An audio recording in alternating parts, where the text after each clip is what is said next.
Nous avons appris à enregistrer un élève, à l'inscrire dans une salle de classe, à faire un paiement de frais. Le parent peut revenir plusieurs fois et faire des paiements de frais. Le logiciel saura comment gérer. Si nous avons fait une erreur et qu'on veut annuler un paiement, alors comment est-ce que cela se passe? Prenons par exemple cet élève, Machabi Prissy. Nous allons cliquer. Nous voyons que l'élève n'a pas encore de reçu. Nous allons faire une série de paiements. Nous faisons d'abord un paiement de 15 000. Voilà, nous enregistrons. Nous avons un premier reçu.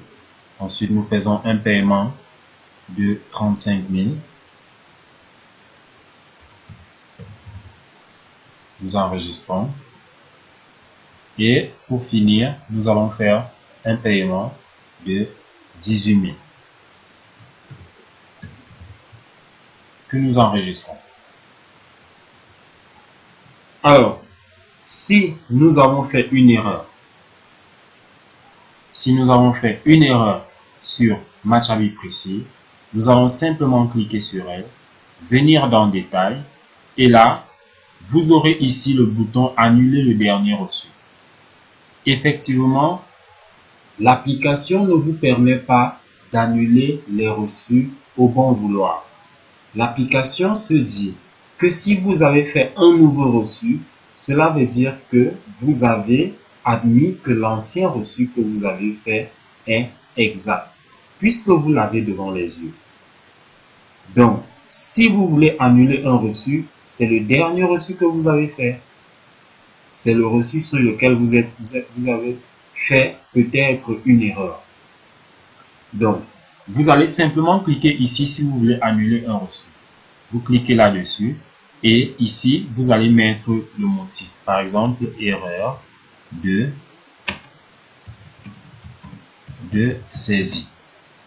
Lorsque vous avez enregistré le motif, vous cliquez sur oui, annuler le reçu.